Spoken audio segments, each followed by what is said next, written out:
Louvado seja o nome do Senhor. Vamos ler. Diz assim a palavra do Senhor. Estava ali a fonte de Jacó. Jesus, pois cansado do caminho, assentou-se assim junto da fonte. Era isso quase a hora sexta. Veio uma mulher de Samaria tirar água. Disse-lhe Jesus, dá-me de beber, porque os seus discípulos tinham ido à cidade comprar comida. Disse-lhe, pois, a mulher samaritana, como sendo tu judeu, me pede de beber a mim, que sou samaritana? Porque os judeus não se comunicam com os samaritanos. E Jesus, versículo de número...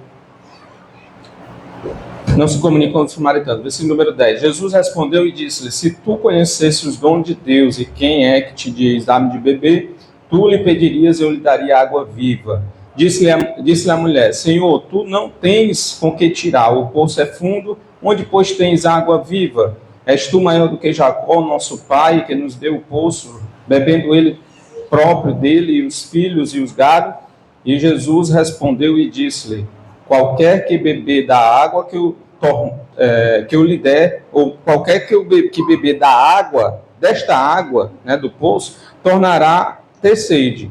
Mas aquele que beber da água que eu lhe der, nunca mais terá sede, porque a água que eu lhe der se fará nele uma fonte de água a jorrar para a vida eterna. E disse-lhe a mulher, Senhor, dá-me dessa água, para que eu não mais precise, né, voltar aqui para tirá-la. Disse-lhe Jesus, vai, chama o teu marido e vem cá. E a mulher respondeu e disse, não tenho marido. Disse-lhe Jesus, disseste bem, não tem marido, porque tivesse 5 maridos, e o que agora tens não é o teu marido. Isso disseste com verdade. Amém? Amém. Irmãos, pode ficar. Nesse diálogo, a gente percebe, quando a gente lê, a gente precisa ter uma visão bem mais ampliada do texto, para que a gente possa entender outras coisas, né? Que não só o sentido espiritual, não só o sentido da salvação, que eu estou querendo dizer. A gente, quando lê essa passagem bíblica da mulher samaritana, a gente entende que Jesus está falando para ela para salvar a alma dela, mas essa salvação que Jesus propõe para essa mulher não é simplesmente uma salvação apenas, né? Uma salvação espiritual, no sentido de, olha, eu vou agora te converter e você vai se tornar uma mulher transformada, renovada, e vai ter vida eterna. Vou te dar a vida eterna, porque essa é a proposta do Evangelho, né? Que todos aqueles que creem no Senhor recebam a vida eterna. Mas quando Jesus ele propõe essa salvação de uma maneira mais ampla. Não só uma salvação espiritual, mas uma transformação, né, espiritual e emocional dessa mulher. E a gente percebe muito bem nesse texto, quando Jesus ele começa o seu argumento, ele te pergunta, olha, vai lá, traz o teu marido e vem cá. Aí a mulher vai e diz, não tenho marido. Aí Jesus diz, disseste bem, porque você já teve 5 e o que você tem agora não é seu. Jesus, quando ele está falando isso, ele está tratando das emoções dessa mulher. Ele não está apenas falando no sentido espiritual. Ele não está apenas revelando, porque muita gente, olha, Jesus é um profeta, revelou, que foi exatamente isso também que a mulher entendeu, né? A mulher entendeu que Jesus era um profeta, né? Olha, você é profeta, porque você desvendou completamente a minha vida. Eu tive 5 maridos e o que eu tenho não é meu. Mas Jesus ele estava tratando algo muito mais profundo, que era o que? O sentimento que existia naquela mulher de rejeição.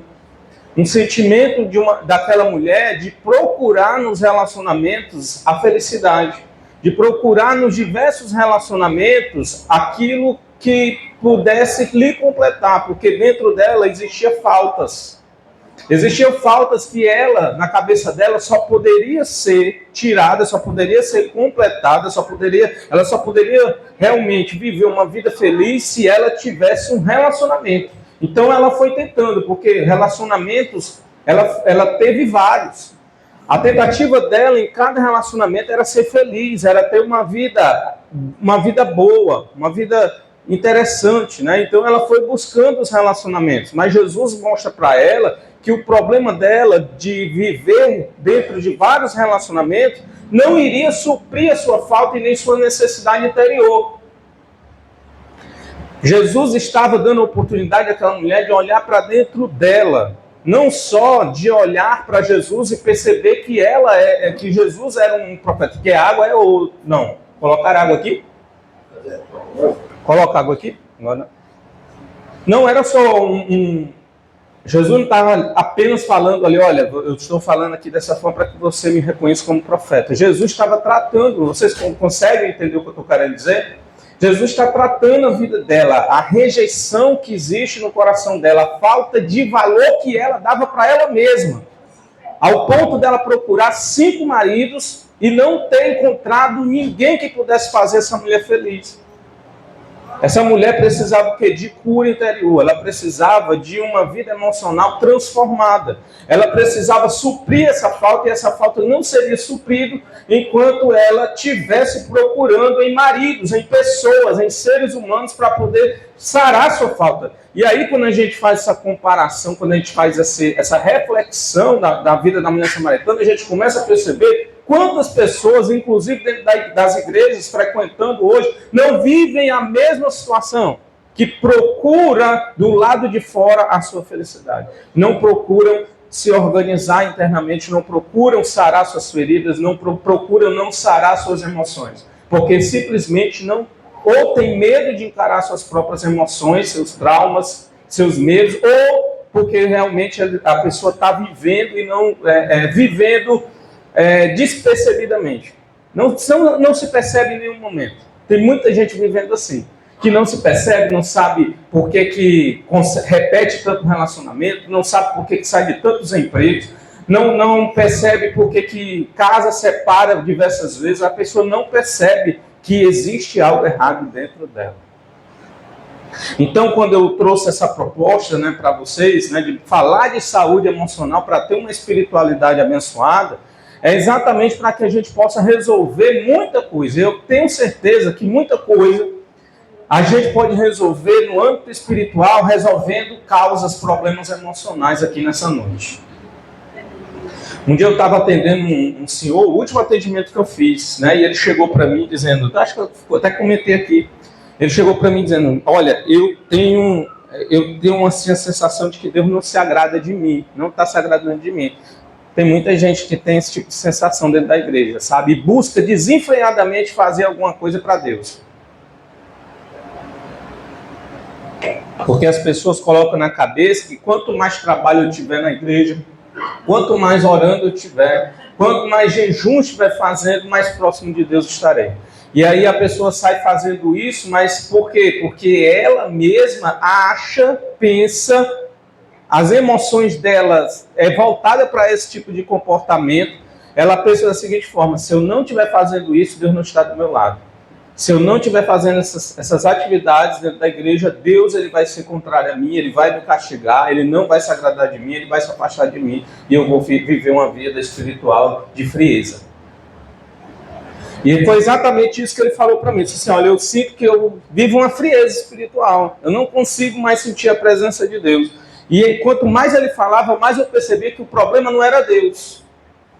O problema era que ele não conseguia identificar seus próprios problemas emocionais, sua história de vida, que levou ele a ter aquele tipo de crença a respeito dele mesmo. Muitas pessoas têm isso aqui também dentro da igreja, de pensar assim, olha, Deus ele só vai se agradar de mim se eu estiver trabalhando para Ele. Se eu não estiver trabalhando para Ele, Ele vai me castigar. E aí eu consegui identificar também na vida dele uma forte tendência dele ver Deus como um ser castigador. Um Deus que castiga, só sabe fazer isso. Então, para que eu não receba o castigo, eu preciso estar agradando Ele o tempo todo. Isso é uma falta emocional, é uma ferida emocional que a pessoa carrega dentro de si. E no caso desse homem, ele carregava isso porque o pai impôs isso, colocou isso nele. Ele tinha que fazer tudo correto, se ele não fizesse, ele apanhava. Então ele foi vivendo a vida dele, a infância, a adolescência, dentro desse padrão. Tinha que resolver, tinha que fazer e cumprir todas as suas responsabilidades. Se ele não cumprisse todas as suas responsabilidades, ele apanhava. Quando o camarada desse cresce e vai se relacionar, como é que ele se relaciona com as pessoas? Se relaciona da mesma forma. E principalmente com as figuras de autoridade. Eu tenho que agradar as figuras de autoridade para que as figuras de autoridade possam ser benéficas a mim. Porque se eu errar, as figuras de autoridade vão me castigar. Então esse é o tipo de relacionamento que essa pessoa vai carregar para a vida dela. E quando a gente fala, a gente está falando isso de um relacionamento humano, né, de pai para filho. E da forma como esse homem ele foi forjado esse entendimento dentro do seu pensamento, né, dentro das suas emoções. Mas só que quando a gente vem para a igreja, a gente vem e carrega para a espiritualidade toda essa história de vida. E tem muita gente que está carregando para dentro da igreja e do relacionamento com Deus toda a sua história de vida, sua história com a sua família. A história difícil que teve, o abuso que teve. Simplesmente você vai carregar tudo isso para os seus relacionamentos, e principalmente para o seu relacionamento com Deus. E quantas pessoas não vivem isso? Porque esse homem que eu estou falando, ele estava vivendo essa situação. Ele estava levando para Deus, ou seja, ele tinha um entendimento de Deus, um entendimento que ele foi sendo forjado ao longo da sua história de vida. O entendimento de Deus de que se eu não agradar a Deus, Deus vai me castigar. Porque ele teve essa criação. E olha como é sério, né? Como a gente pode estar dentro da igreja servindo a Deus da maneira errada. Servindo a Deus da maneira errada. Aí a gente vai estar sempre achando que estamos em falta. Existe uma falta de mim em relação a Deus. E para que eu possa suprir essa falta, essa angústia que tem dentro de mim, essa falta que tem dentro de mim, que muitas vezes eu não sei o que é, eu vou colocar algo que substitua essa falta, que é o trabalho da igreja, é as coisas da igreja, é a oração, é o jejum, é a busca constante. Só que quanto mais tu busca, parece que Deus vai ficando mais distante. Por quê? Porque a falta nunca vai deixar de estar dentro de você. Se você não ressignificar toda a sua vida para que você possa ter um relacionamento com Deus sem culpa, sem medo, sem cobrança. E é assim que a gente precisa buscar o Senhor. No livro, que é o livro básico que eu estou trazendo para vocês aqui nessa noite, o livro Espiritualidade Emocionalmente Saudável, o autor do livro é o Peter Scazzero. Ele percebe isso nele. Ele é pastor de igreja, ele percebe o quanto ele é um bebê na fé, emocionalmente falando, apesar dele ter anos de igreja, anos dirigindo igreja até. Ele começou a perceber que tinha coisas na vida dele que não tinha sido tratado. E que muitas vezes o nosso discipulado ele falta. Nosso discipulado, ele não fala de vida emocional. O discipulado que nós temos dentro das igrejas é o quê? É falando sobre o Espírito Santo, é falando sobre santificação, é falando sobre salvação, é falando sobre arrependimento, mas não fala sobre vida emocional. Nós não temos o costume, o hábito de trazer para os irmãos e criar uma disciplina, ou seja o que for, para poder ensinar os irmãos a gerir suas próprias emoções. E aí, muitas vezes, as pessoas estão dentro da igreja, estão dando trabalho, estão passando por situações, dificuldades, estão se sentindo a pior pessoa do mundo, estão se sentindo longe de Deus, se sentindo frios na fé, sendo que não tem nada a ver com fé, tem a ver com ela mesma, porque ela não se resolveu, ela precisa se resolver. E Peter Scazzero, ele percebe essa falta quando ele, por exemplo, ele vai se relacionar com um amigo. E ele vai pregar, né, na congregação desse amigo, e depois ele vai chamar esse amigo para poder almoçar. E ele conta que aquilo ali não era aquilo que ele queria fazer, mas ele estava fazendo o quê? Para mostrar para as pessoas, para mostrar para o seu amigo que ele era um bom cristão. Ele recebia bem as pessoas. Quantas pessoas não estão dentro da igreja só com capas, né, com cascas de cristão, para mostrar para os outros que é um bom cristão, Eu sou um bom cristão. Por quê? Porque eu dou dízimo, eu dou oferta, eu sou hospitaleiro, eu chamo as pessoas para minha casa, para poder a gente almoçar junto, para a gente conversar. Eu dou esmolas, eu ajudo as pessoas. Então a gente está vestindo uma capa, uma casca. E é exatamente isso que ele percebeu nele mesmo. Ele vestiu uma capa de bom cristão. Só que não era nada daquilo que ele era na realidade. Ele apenas vestia. Para quê? Para que as pessoas pudessem aplaudir ele. Para que as pessoas pudessem olhar para ele e dizer, olha como ele é um bom cristão.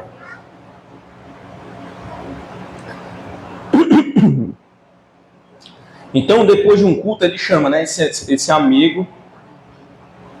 E ele mentiu e os convidou para almoçar na sua casa, embora sua esposa Gere também não quisesse. Ele convidou e não queria, a mulher dele também não queria, mas convidaram por quê? Porque eles eram pastores de igreja e eles tinham que receber bem as pessoas. Mas nenhum dos dois queria fazer aquilo, né, naquele momento. Então eles passaram a fingir. É uma vida de teatro. Pessoas que praticam teatro, meu irmão, está em todo lugar. Que só estão dentro da igreja, estão encenando, mas não é nada daquilo que está dentro dela, que ela realmente quer. Ela fica ali fazendo, mas dentro dela está dizendo outra coisa. Então, durante o almoço, durante a refeição, John, que era o amigo dele, falava sem parar. Peter e Gere fingiam ouvir com paciência. Eles ficaram ouvindo lá ele. Mas interiormente, Peter se sentia irritado e culpado, odiando estar ali. Ele não queria estar naquele lugar. Mesmo quando John perguntou se estava falando demais, Peter continuou mentindo, dizendo, não, meu filho, pode continuar falando, vai falando aí. E o que foi que aconteceu? Devido à distração que eu estava conversando, devido à distração e o esforço para manter a imagem polida, né, o casal negligenciou a supervisão da filha de 3 anos de idade, que eles só perceberam depois que a menina estava dentro da piscina morrendo afogada. Foi que eles começaram a perceber ali e saíram correndo atrás da criança. Então, ele, ao refletir sobre esse incidente, Peter admitiu com constrangimento que agiu de uma forma falsa e imatura. Ele percebeu que estava mais preocupado em ser visto como um bom cristão e em ser aprovado pelos outros do que ser honesto sobre o seu próprio cansaço e sentimentos. A falha na espiritualidade. Ele concluiu que sua espiritualidade e seu discipulado eram superficiais, pois não atingiam as feridas profundas e os padrões de pecados que permaneciam intocados sob a superfície da imagem pública. Então ele mostrava ser uma coisa, só que na verdade o sentimento, a vida e aquilo que ele realmente era, ele escondia. E o melhor lugar para ele esconder o que a gente é dentro da igreja, sabia disso? Melhor lugar para você esconder quem você realmente é dentro da igreja. Você ouviu a mensagem daquela Helena Raquel, ela disse, dentro da igreja tem estuprador, dentro da igreja tem pedófilo, dentro da igreja tem tudo. Por quê? Porque as pessoas escondem. As pessoas escondem. Escondem o quê? Debaixo de uma capa. Debaixo da imagem, um bom cristão. E aí engana todo mundo, porque eu estou aqui, chego, faço minha oração, me ajoelho, depois me levanto, aí vou cantar o louvor. Venho para as orações, participo de tudo, ajudo o pastor. Quem é que vai, irmão, dizer que um camarada desse é um pedófilo? Se ele está cumprindo todas as regras da igreja. Se ele está cumprindo tudo. Mas ele vai passando e a gente muitas vezes veste a capa para quê? Para que a gente possa fugir daquilo que a gente realmente é. A gente não quer tratar o que a gente é. A gente tem vergonha de ser quem realmente nós somos. Então a gente procura ser outra pessoa além daquilo que a gente sabe que a gente é. Que é a pessoa que diz, a personagem de ser um bom cristão. Vou cumprir essa personagem porque lá eu sou bom em fazer isso. E lá eu convoquei receber a aprovação dos outros. As pessoas vão me ver, vão ver nas orações, vão fazendo tudo. Então as pessoas vão aprovar a minha conduta. O que no fundo nós queremos mesmo é a aprovação do outro, não é viver uma vida autêntica, não é viver uma vida da maneira como eu realmente sou. Então eu escondo tudo o que eu sou. Então dessa forma ele percebe como a saúde emocional e a maturidade espiritual são inseparáveis. Não dá para separar saúde emocional da vida espiritual. O problema é que nós fazemos isso todos os dias. A gente separa a vida emocional da vida espiritual. O tempo inteiro. E a gente muitas vezes coloca para escanteio a nossa vida espiritual. Ou melhor dizendo, a vida emocional. O que nós sentimos é pecado muitas vezes, né? Se você sente raiva, muitas vezes é tratado como pecado dentro da igreja. Sentir raiva, tristeza, é tratado como algo ruim. E aí você nunca pode se manifestar, ou manifestar aquilo que você realmente é, porque você tem que colocar sempre uma camada para abafar aquilo que você verdadeiramente está sentindo. E muitas vezes a gente tem até vergonha de falar, né? Olha, eu sinto tanta tristeza. Irmão, você tem que viver de fé, é motivação, tem que estar para cima. Aí, como os irmãos têm esse tipo de visão dentro da igreja, o que é que a pessoa faz? Se fecha. Eu vou falar para quê? Para depois estar sendo repreendido? Porque eu sinto tristeza? Aí quantas pessoas dentro da igreja sentem tristeza profunda e não se abre, não fala nada, fica calado, passa dia após dia, disfarçando, colocando camada, e aí depois a gente só vai saber depois. Ou desvia, ou se suicida, ou se mata, ou vive uma vida de altos e baixos. E aí depois a gente está culpando, não, é porque ela não quer buscar Deus. É porque a pessoa... é porque não está tratando a vida emocional. Não é porque não está buscando a Deus. É porque ela está escondendo muito bem aquilo que ela realmente é. Não pede ajuda. E aí vai vivendo uma vida de altos e baixos. Fora todo esse emaranhado emocional que a gente vive, que tem muito a ver com a nossa história de vida,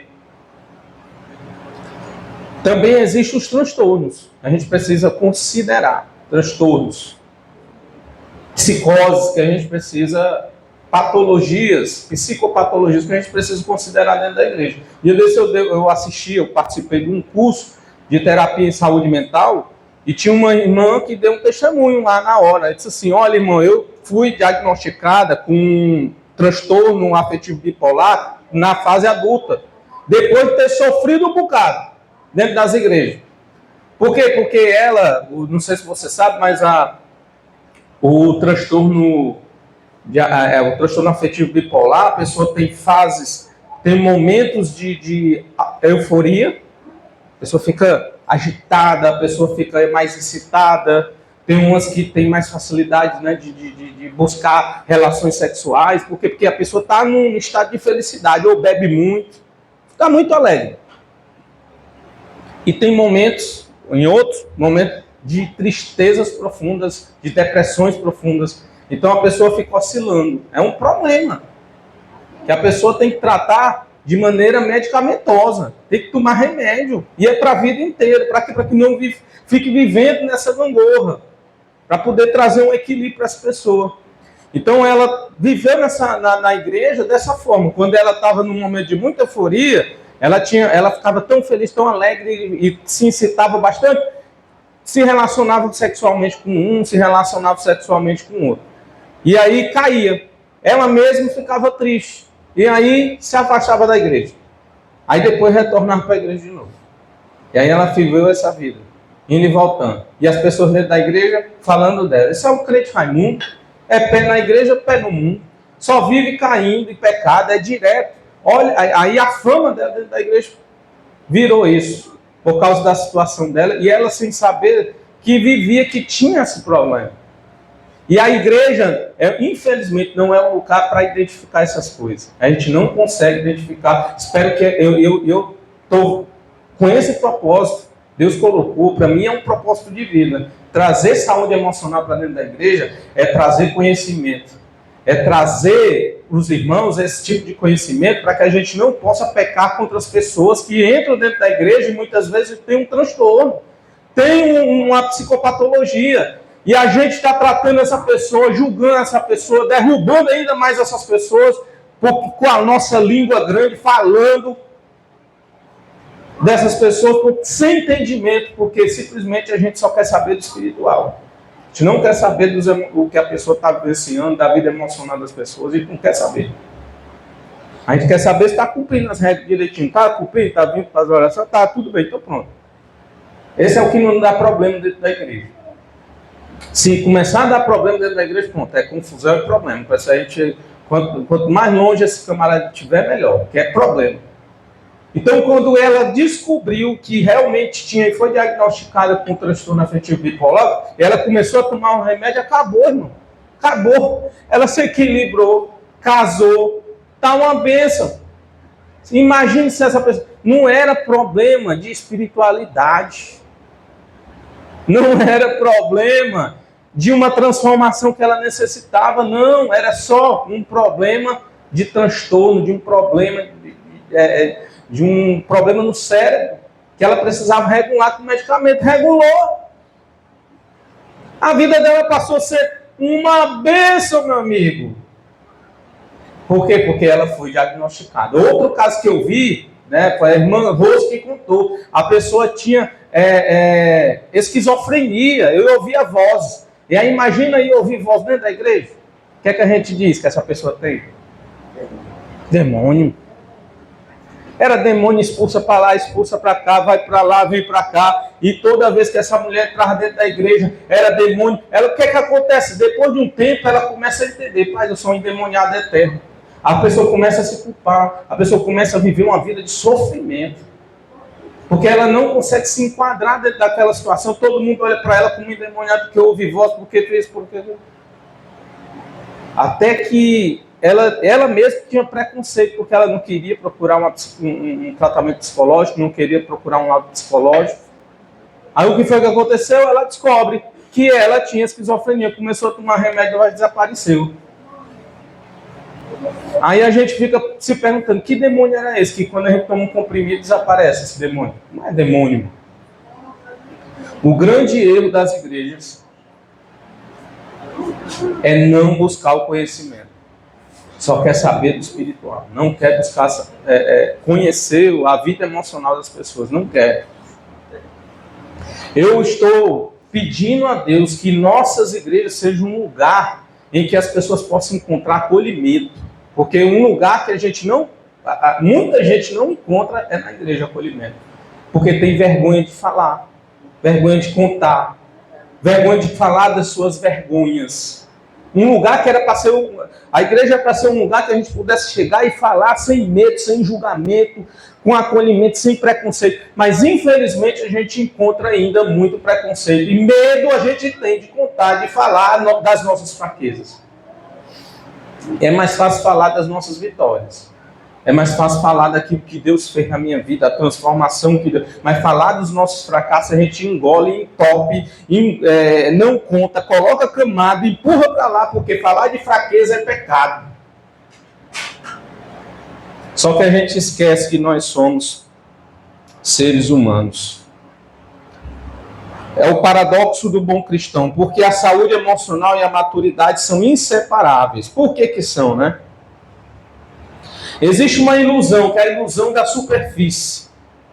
Na superfície nós somos polidos, nós somos pacientes, né? A gente dá uma de paciente, de manso, mas dentro de nós a gente está doido para soltar a fera que tem dentro da gente. Mas como a gente é crente, a gente tem que se conter.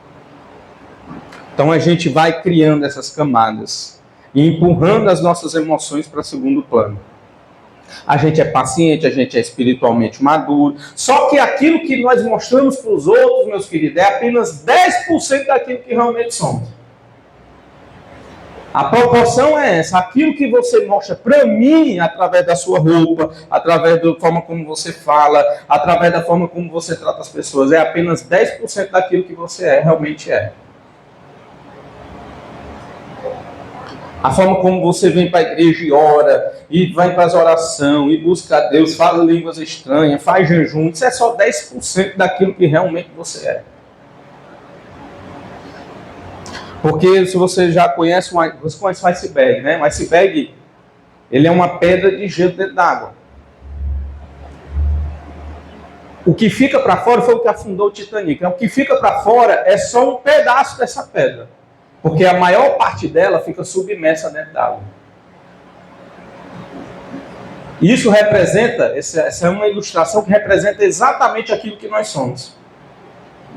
Nós somos, aquilo que nós mostramos para as pessoas é apenas 10% daquilo que realmente somos. Deus, qual é a diferença de psicanálise, psicologia e psiquiatria? A psicanálise, dentro da psicologia, porque assim, a psicanálise, ela surge independente. Ela é totalmente independente. Ela foi criada pelo Freud. Sigmund Freud, foi ele que criou a psicanálise. Né? Através dele que colocou as técnicas, ele que teorizou, ele tentou, se esforçou em fazer com que a psicanálise se tornasse uma ciência, certo? A psicologia que a gente entende hoje, ela foi surgindo ao longo do tempo, né? E foi juntando para dentro dela várias abordagens, de maneira que hoje nós temos várias abordagens dentro da própria psicologia. O que existia antes de Freud, antes da psicanálise, era uma psicologia social. Nada que fosse relacionado a uma psicologia clínica de tratamento terapêutico, isso só vai acontecer posteriormente. E a psicanálise vem já trazendo tudo isso, né? Essa questão do tratamento, da escuta. Né? Freud ele já vem revolucionando e mudando a própria psicologia nesse sentido, né? Para a questão da terapia. Embora já tivesse pessoas que fizessem algum tipo de terapia na época. Não com esse nome, né? Mas aí Freud ele revoluciona, cria a psicanálise. Ao longo do tempo, a psicologia ela vai ganhando uma identidade científica, ela vai se tornando algo mais científico, né? Através do behaviorismo, então várias outras abordagens ela vai se chegando à psicologia. Vai chegando depois a própria psicologia existencialista, abordagem como Gestalt, TCC, que é a teoria cognitivo-comportamental, tantas outras elas vão se juntando, são abordagens que foram sendo enxertadas dentro da própria psicologia. E hoje a psicanálise ela está dentro da própria psicologia, né? Ela é estudada nas cadeiras de psicologia nas faculdades, mas ela é algo totalmente independente. Ela foi criada e é algo totalmente independente, a psicanálise. Tem técnicas próprias, tem maneiras de tratar totalmente próprias, né?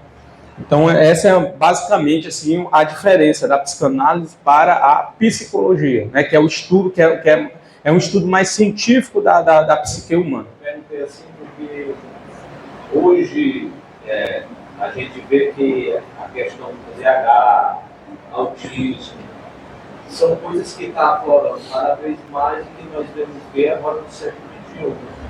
Porque até então a psiquiatria não conseguia identificar isso. Era muito pouco. Eu acredito assim. Existe uma coisa, irmão Flávio, que eu acho assim intelectualmente desonesta. É você comparar o nosso tempo com os anos 70, por exemplo. Porque assim, anos 70, anos 80, imagine a quantidade de pessoas que tinham em Fortaleza. Era muito menor do que nós temos hoje. Hoje nós temos milhares de pessoas morando em Fortaleza. Sei lá, 10 milhões de pessoas, não sei precisar. Mas se você pegar a quantidade de pessoas que tem hoje morando em Fortaleza, né? A população de Fortaleza hoje e a população de Fortaleza nos anos 80, a proporção era muito menor, né? Nos anos 80 era muito menos gente. Então, para você ter um diagnóstico, para você identificar esses problemas, era muito mais difícil, porque os casos eram menores, por causa da quantidade de gente que existia no mundo. Vai aumentando gente, vai aumentando problema. Então, com o aumento dos problemas, aparecem os problemas. É isso que está acontecendo. Por que tem tanto TDAH? Por que tem tanta gente hoje com depressão, tanta gente autista? É porque, meu irmão, a proporção, a quantidade de gente que nós temos hoje, essas coisas foram surgindo, foram acontecendo. Estão acontecendo em todo momento, a todo instante, por aí, né? Falando sobre saúde emocional, você acha que isso é o que a igreja quer trazer mesmo para o povo? Porque a gente pergunta às igrejas, como você falou, realmente ela não trabalha isso, ela trabalha muito a questão da fé, tudo espiritualiza tudo, né? Tudo, como você falou, da dona René, exatamente. estabilizar. Aí no seu pensamento, você acha que a igreja tem interesse em trazer isso? Porque em algumas igrejas, por mais desse freio, é como se manter o fiel aqui, né? Não, você tem que estar aqui, buscar Jesus, isso é espiritual. E a partir do momento que a igreja traz a saúde emocional para dentro, muitos acordam mais sobre os problemas. Mas você acha que eles querem tirar esse entre aspas cabeça dos irmãos? Não sei, eu não sei, eu acho que tem pastores e pastores. Eu acredito que tem pastor que quer realmente, que estão abrindo os olhos para essa situação. A gente está começando a entender que o ser humano é um ser integral. E ser um ser integral é um ser que é separado entre corpo, alma e espírito. Então a gente tem que tratar o ser humano como um ser físico, corpo, alma e espírito, né? Espiritualmente falando. Então tem muita gente, muito pastor, que já está abrindo os olhos para isso e estão começando a introduzir isso nas nossas igrejas. Nosso pastor é um que já está começando, já tem dado espaço para isso. O pastor Flávio é um que está dando espaço para isso também. E eu estou caindo, estou mergulhando nessa lacuna, porque eu vejo como uma lacuna, que realmente em muitos lugares, pastores eles não vão querer que simplesmente o membro ele resolva o seu problema do dia para a noite ali, não precise mais. É uma maneira de manipular, né? Dizer, olha, você precisa estar aqui todas as orações, porque isso é espiritual, é demônio, você vai ter que ser demônio, vai ter que sair. É uma maneira de você também, às vezes até sem o pastor perceber, ele está manipulando aquela pessoa para que aquela pessoa continue naquele sofrimento, ela não evolua, né, naquele sofrimento, permaneça, e muitas vezes essa pessoa evolui para uma culpa, uma tristeza excessiva, porque não consegue resolver seus problemas, e aí é a causa de muitas destruições, de desvios, de pessoas que se afastam da fé. E a gente precisa tratar isso, né? Tratar essas pessoas que estão dentro da igreja, se sentindo culpadas, se sentindo tristes, passando por depressão, passando por ansiedade, identificar essas pessoas e tratar da melhor maneira possível. Tanto na esfera espiritual, como também na esfera psicológica, emocional, né? A gente precisa realmente começar a tratar as pessoas e ver as pessoas, como eu falei, de uma maneira mais integral, né? Eu vejo também que tem pastor que não quer realmente isso. É uma forma de aprender, né? Exatamente. Porque hoje em dia, mas antes, a questão da depressão era tudo diante do demônio. Então, se eu muito me chamar para procurar um psicólogo, isso era pecado. Até hoje as pessoas têm preconceito. Procurar psicólogo é coisa para doido. Quantas pessoas eu vejo falar isso, né? Eles veem isso na forma de realmente manter as pessoas presas e, como você disse, acontece que muitas pessoas estão na igreja e tiraram a vida. Isso não é porque não tratou o profissional, né? Exatamente. Tratou algo que não era espiritual, era emocional. Exatamente. A pessoa não conseguiu o que ele quisesse, que ele esperava, a tristeza, a servidão não passou e acaba buscando a própria vida. Isso acontece muito. Acontece demais. É Exatamente. A realidade, às vezes eu percebo que a igreja ela quer negar a realidade, né? Pastores querem negar a realidade, só que a realidade é só dando tapa na cara da gente o tempo todo, né? Infelizmente. E a saúde mental é uma dessas realidades que nós temos dentro da igreja, mas a gente fecha os olhos para isso. E os problemas continuam dentro das igrejas, né? Um dia desse eu tratei indiretamente uma jovem que estava se cortando. Ferida, eu estou aqui no meu celular ainda, feridas horríveis. Ela abria num momento de crise.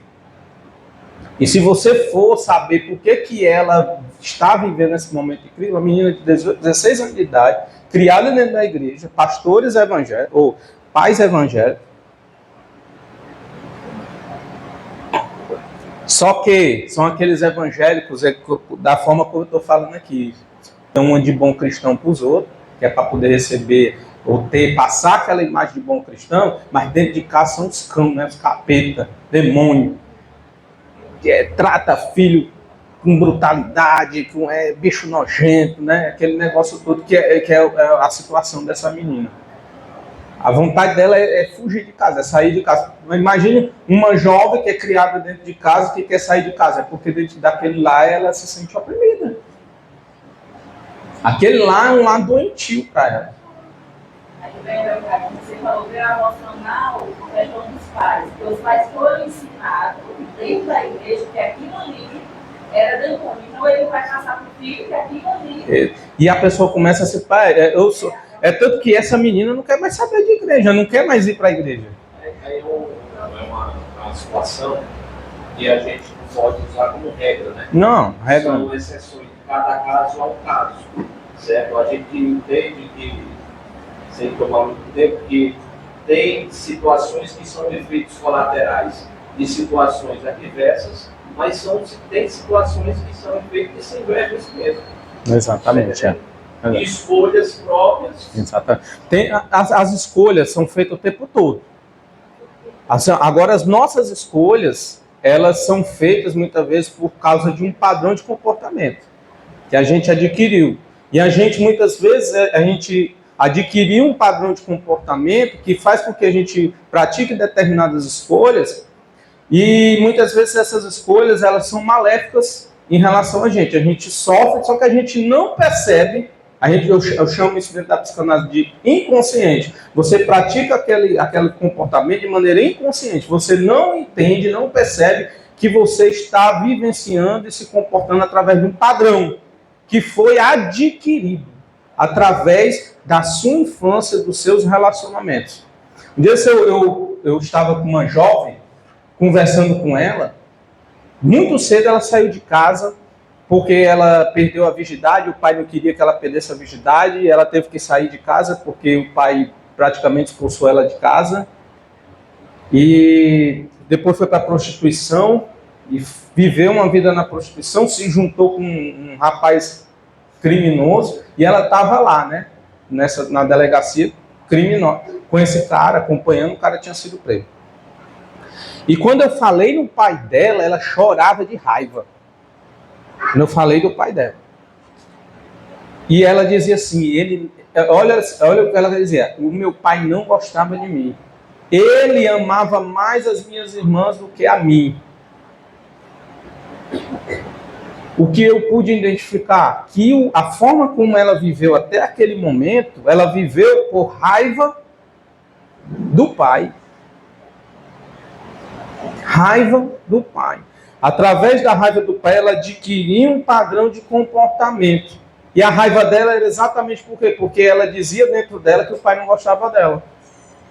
Ela criou essa crença, podia ser verdade, eu não sei. Podia ser verdade realmente, ou poderia ser uma situação, porque criança, muitas vezes ela interpreta uma situação de uma maneira totalmente diferente do que verdadeiramente você quis passar ali naquela situação, através daquela conduta. Muitas vezes, por exemplo, tu compra um presente para uma criança e para outra não. Ou então você dá mais afeto, porque isso acontece muito com pai e com mãe, né? Dá mais carinho para um filho do que para o outro. Irmão, eu já vi muita gente com muitos problemas emocionais porque o pai dava mais carinho para um do que para o outro. A pessoa começa a se comparar. O meu pai gosta mais do meu irmão. Inevitavelmente. Isso vai determinar o quê? Comportamento. Ele vai ser aquela pessoa que é afastada do pai, que não vai não vai ter o carinho do pai, vai dar mais trabalho. Por quê? Porque em algum momento ele percebeu na cabecinha dele que o pai dava preferência, ou a mãe dava preferência mais a B do que a A. E ele vai começar a se revoltar contra aquilo de alguma forma. Já vi jovens depressivos por causa disso, jovens rebeldes por causa disso, jovens se cortando por causa disso, porque se sente menos amado. E era o caso dessa jovem que eu estou falando com vocês. Olha como uma percepção na infância muda completamente a história de vida de uma pessoa, faz com que a pessoa trilhe um caminho totalmente tortuoso. E a gente ainda está brincando, achando que isso é frescura, né? Achando que isso é... Eu não acho que isso é vergonhice nesse caso. Nesses casos, tá entendendo? Não acho. A pessoa está tomando escolhas por quê? Porque tem problemas mal resolvidos dentro de si. Entendeu? Tem pessoas que estão tomando escolhas erradas, vivendo na criminalidade, por quê? Porque existem percepções internas de pessoas se sentindo rejeitadas internamente, pessoas se sentindo não amadas internamente. Então elas se tornarão pessoas com mais propensão a se tornar pessoas criminosas, rebeldes, afastadas.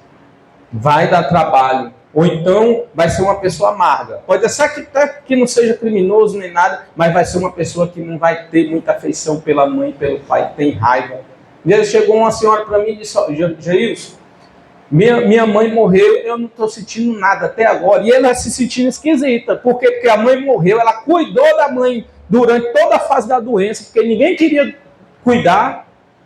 Demonstrou, ela não percebeu, ela queria entender por que é que eu não sinto, eu não chorei até agora. Aí ela foi contando a vida dela, eu comecei a perceber.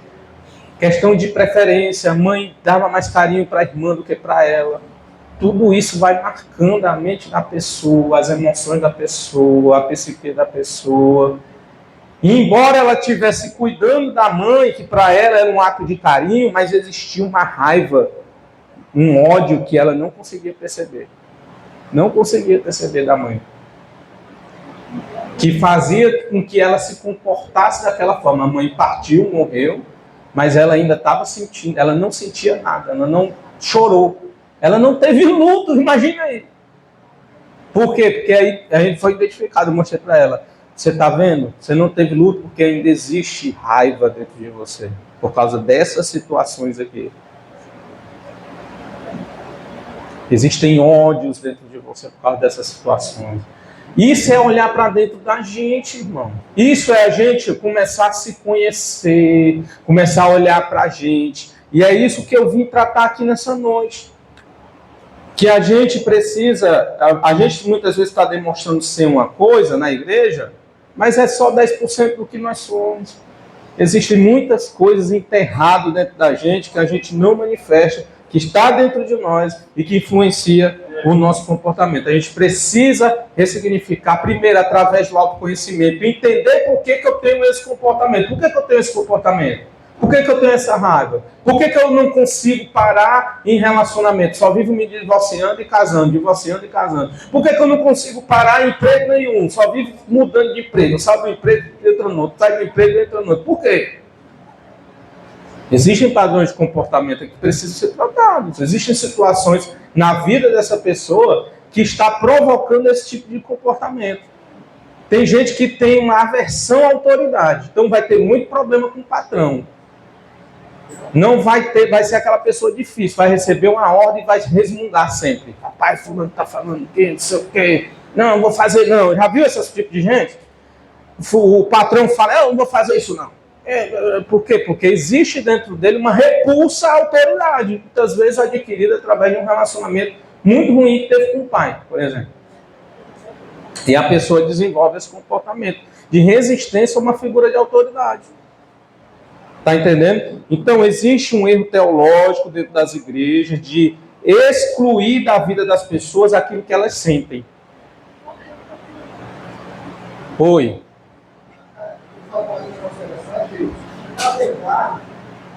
Na visão de Jesus, ele sempre separou, porque a gente lê a Bíblia, não percebe isso, mas ele sempre separou o espiritual do material. Por exemplo, quando o pessoal tinha fome, Jesus orava, ele batia o fome, né? Exatamente, exatamente. Quando Jesus chega, Pedro, os fariseus a Jesus, e dos impostos, ele orasse, ele quer servir a Deus, ele sempre separou. Aí foi na Bíblia, né? Sempre separou. É verdade. O espiritual do material. Na hora de orar, ele ora, na hora de dar comida, ele dá comer. Então, a gente tem que separar. É espiritual? Não. É material? Sim. Não é material mesmo. Porque às vezes nosso espírito, né? Eu tive muita crise de ansiedade esses dias, mas a minha fé estava mais em cima. Mas é porque eu tenho problema psicológico. Exatamente. Tem que tratar na esquerda. Exatamente. Então, isso a gente tem que ficar levando aqui. Porque se Jesus se separou, a gente não pode tratar tudo espiritualmente. Exatamente. Se fosse sofrer, nem lavar os decepcionados, nem ia dizer para a caverna, nem. Exatamente, verdade. E a Bíblia está cheia de relatos de pessoas que passaram por situações emocionais ali, uma dificuldade emocional. Elias é o próprio caso de uma pessoa que de uma hora está sendo valente, lutando, matando o profeta, o outro está dentro de uma caverna, triste e não comendo nada, depressivo. Jesus, no caso da cena, a minha alma está profundamente angustiada. Exatamente. Então, até Jesus, ele passou, ele sentiu a angústia. E as pessoas dentro da igreja, muitas vezes trata isso como fraqueza. Sentir angústia é coisa de fraco. Porque crente não pode sentir angustiado. Crente não pode sentir tristeza. Crente não pode se sentir, sei lá, com ansiedade, com síndrome do pânico, fobia, medo. Essa mesmo.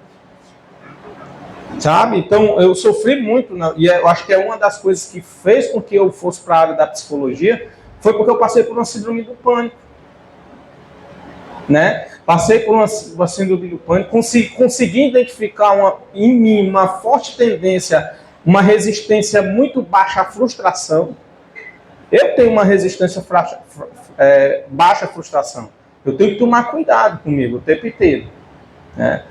Então, as 2 vezes que eu passei por uma síndrome do pânico na minha vida foi em período de jovem. Uma com 16, 17 anos, outra com 18, logo depois. Todas elas, antes de passar pela síndrome do pânico, eu identifiquei que eu passei por uma forte frustração. Uma foi porque eu fui para um colégio, um ritmo muito puxado, e eu não conseguia acompanhar. Me senti frustrado e caí numa síndrome do pânico. Momentânea, por quê? Porque rapidamente meu pai tirou eu do colégio e botou no outro. Foi todo embora, os sintomas foram todos embora. Porque eu simplesmente saí de um colégio e fui para o outro. Sintoma totalmente. Mas logo depois, 1 ano, 2 anos depois, eu caí mais uma vez no síndrome do pânico, mas agora de uma maneira mais profunda. E é por questões espirituais. A gente foi expulsar um demônio, eu não consegui expulsar. Outra frustração. Eu levei aquilo ali como se fosse um fracasso grande meu. E ali eu entrei num buraco que demorou 3 anos. Irmão, pense num sofrimento que eu vivenciei. Por quê? Porque eu vivia numa igreja, imagine aí, 10, 20 anos atrás. Hoje eu tenho 40. Há 20 anos atrás, como é que não era? Se hoje é quase escasso falar sobre isso, imagine naquela época. Tudo era espiritual mesmo, tudo era demônio, tudo era Então eu me julguei fracassado total. E entrei num buraco. E aí começou. As pessoas chegarem para mim, você está em macumba, foi alguém que fez um trabalho para você. Nada contra, pode ter sido, né? Mas só que naquele momento eu não precisava ouvir isso. Eu não precisava saber que eu estava em macumba. Que uma macumba me pegou. E era uma coisa que olha como Deus ele foi tão misericordioso comigo. Ele me deu um entendimento na época para me resistir a esse tipo de argumento. As pessoas chegavam para mim dizendo que era macumba, eu ficava pensando, como é que pode, meu irmão? Eu estou na igreja, servo de Deus, estou trabalhando para o Senhor, estava expulsando demônio naquele dia, e uma macumba me pega, eu não aceito isso. Não era macumba. Eu falando isso, eu resistindo a isso, sem saber o que realmente eu estava passando. Realmente, depois foi que eu fui descobrir. Você está passando por uma síndrome do pânico. Eu não sabia nem o que era. Eu não sabia o que era a síndrome do pânico. Que era um ataque de pânico, que era uma crise de pânico. Eu só sei que eu passei 3 anos nessa luta. Depois afetou o meu sono. Eu passava noites em claro, sem dormir. Sofri, mas sofri. Sofrimento que eu não desejo para o meu pior inimigo. Até eu descobri que eu estava com a síndrome do pânico. Diagnóstico, eu precisava, mas quem é que podia falar isso para mim? Se dentro dos círculos que eu andava, ninguém sabia nada disso. Às vezes a gente está dentro do círculo da igreja e as pessoas não são esclarecidas para essas coisas. Aí você fica o quê? Só naquele tipo de conhecimento. E aí você vai ficando doido. Por quê? Porque você começa a entender que o que você tem foge àquele conhecimento que você tem. Você precisa de um conhecimento a mais. E eu precisava, na época, eu precisava saber que aquilo era psicológico, era emocional, não tinha nada a ver com fé, não tinha nada a ver com espiritualidade. Cheguei a um ponto de ter medo de entrar numa oração. Porque para mim, até hoje eu não entendo. Eu sentia medo, eu tinha pavor de entrar pessoas orando alto, eu não conseguia. Um dia eu cheguei para um pastor aqui de Fortaleza, muito famoso, eu cheguei até ele, consegui, e falei, ele disse, pô, então não vá para oração. Ah, tem medo de ir para oração? Não vá para oração, pronto. Eu achava assim tão... Ele falava tão direto que eu ficava até... O pastor está me aconselhando, não ir para oração. Né? Mas ele estava certo, talvez ele soubesse mais que eu, né? Porque eu estava passando, porque eu não sabia de nada. Até que eu encontrei uma psicóloga cristã que me ajudou. Irmão, mudou a minha vida. Mudou a minha vida. Hoje, sou outra pessoa. Está me incentivando. O que eu vivi está me incentivando a falar para vocês. A falar para vocês que existe sim uma separação de emoção e espiritualidade. São duas coisas distintas, mas andam juntas. Você não pode ter uma vida espiritual boa se você estiver emocionalmente caído. Se você estiver triste, se você estiver em depressão, tiver ansiedade, se você tiver várias coisas dentro de você que façam com que você tenha esse sentimento de fracasso, você se sinta fracassado o tempo inteiro, não se sinta competente, não se valorize. Tem muita gente que não se valoriza. Muita. Tem vergonha de falar, tem vergonha de se expor. Né? A gente precisa entender. Irmão, como é que para que a gente possa... Que horas são? Para mim, por favor. 8h30. Não tem tempo, né? Como é que eu identifico que eu sou um bebê um bebê emocional, vamos dizer, né? Um bebê emocional na fé. Como é que eu identifico isso? Eu vou lhe dar aqui algumas coisas, aí você vai vendo se você se identifica com isso. Não precisa dizer que você se identifica, mas que você faça essa análise agora, a partir desse momento. Então, a primeira coisa que revela que eu sou um bebê emocional na fé é a dependência excessiva de cuidados alheios. Pessoas que dependem excessivamente de cuidados alheios. Um bebê emocional busca constantemente que os outros tomem conta dele. Já viu aquele crente que chega, pastor, ora por mim, irmão, ora por mim, irmão, faz isso por mim, irmão, faz... Bebê emocional, tem que estar sempre sendo carregado dentro da igreja. Ele nunca evolui, nunca amadurece, é sempre aquele o tempo todo, não existe amadurecimento, por quê? Porque ele é um bebê emocional, ele está constantemente precisando ser levado pelos outros. Espiritualmente, isso pode se manifestar na incapacidade de buscar a Deus por conta própria. Dependendo sempre da oração, do conselho, da motivação de terceiro para poder manter a fé ativada. Ele precisa sempre do outro para poder ter fé. Porque se ele não tiver ninguém, ele desvanece. Então, se você se encontra assim, se você sente que existe essa necessidade em você, do conselho do outro, da palavra do outro, é porque você precisa amadurecer emocionalmente. Muita gente assim sofreu no tempo da pandemia. Porque na pandemia ninguém podia ir para uma igreja. Na pandemia você não podia se encontrar com seu pastor o tempo todo. Aí muita gente viveu no isolamento. Foi o que aconteceu, não tinha como alguém carregar ele, meu amigo. Se não tinha ninguém para carregar ele, o que foi que ele fez? Não, agora eu vou sair, vou lá para fora, não, vou sair da igreja, ficou fraco na fé, caiu na gandaia, e enfim, foi-se embora. Muita gente não voltou da pandemia. Em segundo lugar, dificuldade extrema de empatia. Uma característica marcante é a grande dificuldade de entrar no mundo dos outros.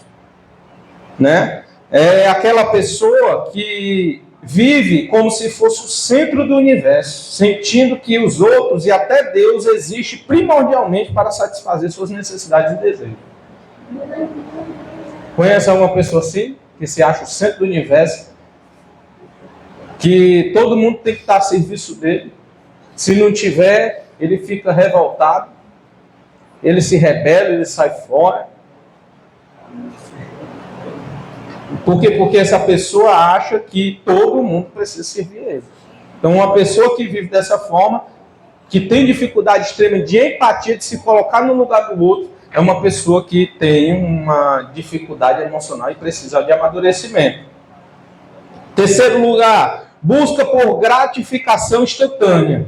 Assim como uma criança pequena, o bebê emocional é movido pelo desejo de satisfação imediata. Toda criança, ela quer satisfazer seu desejo imediatamente. Você já percebeu? Ela quer bombom. Ela fala, quero bombom, faz birra e briga e faz confusão porque ela quer um bombom. Que ela quer agora. Quando toda criança, quando ela quer algo, ela quer naquele momento, ela não quer para depois. Ela não tem paciência para esperar, não. Não adianta nem você fazer, eu vou fazer uma promessa, eu compro depois. Não, eu quero comprar agora. Criança é assim. E tem muita gente que se comporta dessa forma e que precisa de amadurecimento, que quer as coisas de maneira imediata. Na fé, isso pode levar a uma espiritualidade baseada apenas em sentir-se bem. Eu estou na igreja ali porque eu me sinto bem lá.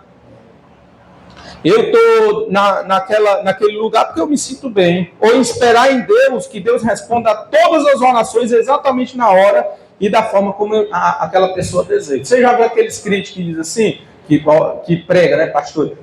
Coloca Deus na parede, Deus tem que te dar, Deus tem que te dar. As pessoas que falam que Deus tem que dar aquilo que eu quero, são pessoas, são crianças, irmão. Emocionalmente falando, são crianças. Precisa amadurecer. Preciso amadurecer. Tratar pessoas como coisas, né?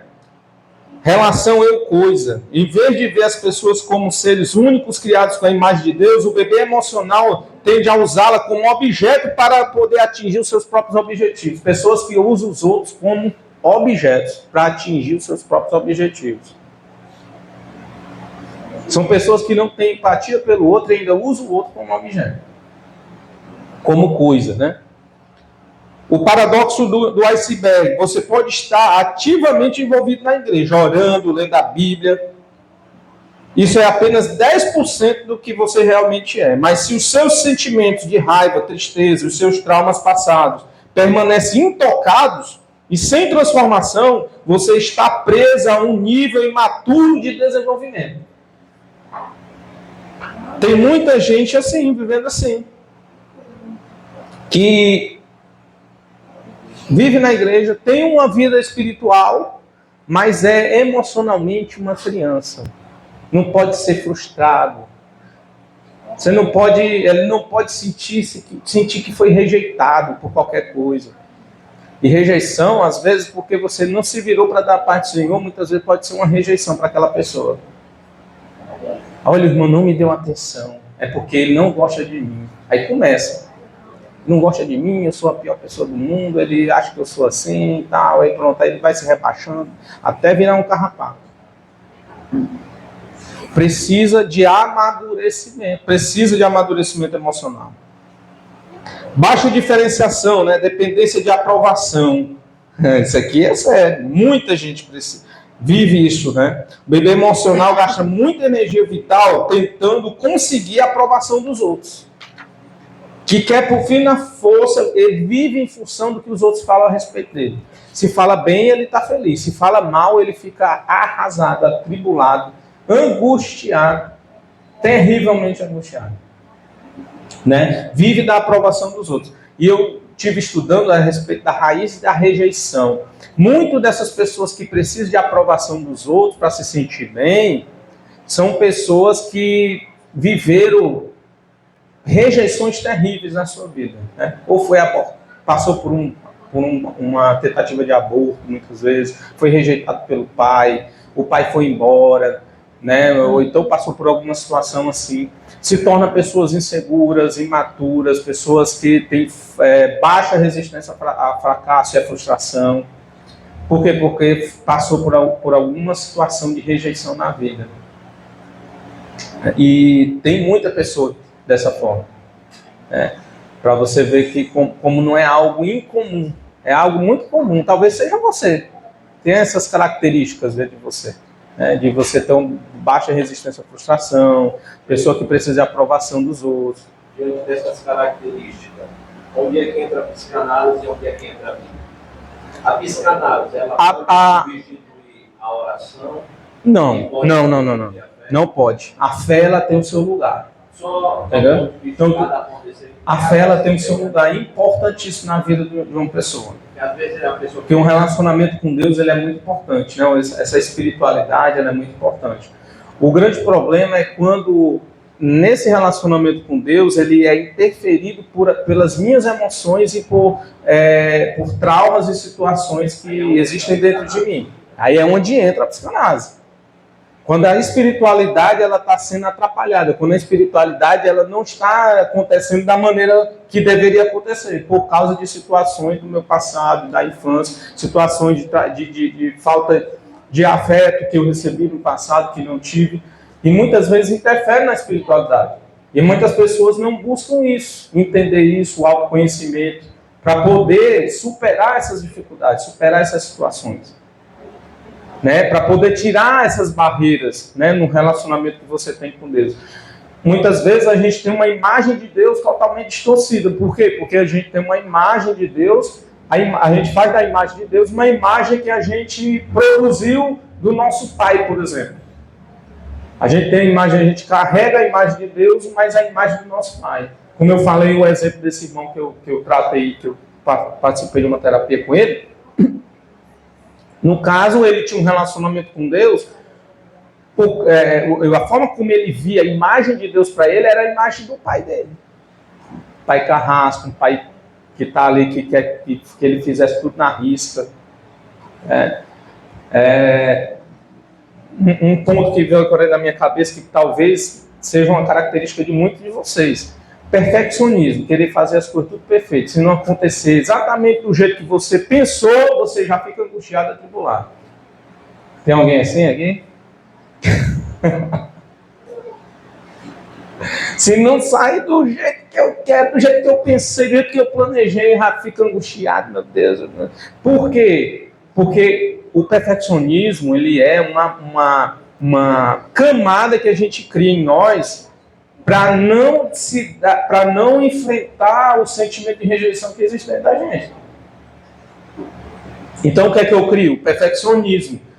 As coisas, eu quero fazer as coisas da melhor maneira possível. Para quê? Para evitar crítica. Para evitar que as pessoas cheguem para mim, você fez errado, você não olha, isso aqui tá certo. Então, o perfeccionismo, ele se apresenta exatamente nessa pessoa para que ela possa evitar a sensação de ser criticada, de ser rejeitada, de alguma coisa falar contra o trabalho que você fez ou que você planejou, tá entendendo? Então o perfeccionismo, ele é sim uma camada que a gente precisa identificar como algo que pode trazer prejuízo para você, problemas, não é bom. É bom por uma parte, né? Porque você vai crescer querendo ver as coisas tudo certo. Não é uma coisa ruim, mas o problema é quando isso já faz você sofrer. Porque quando as coisas não saem da maneira como você quer, aquilo te faz sofrer, tu tá errado. Você não tá... E como se diferencia do psicológico e do espiritual, mesmo que tenha o mesmo sintoma? Exemplo, você pode citar um exemplo? Depressão.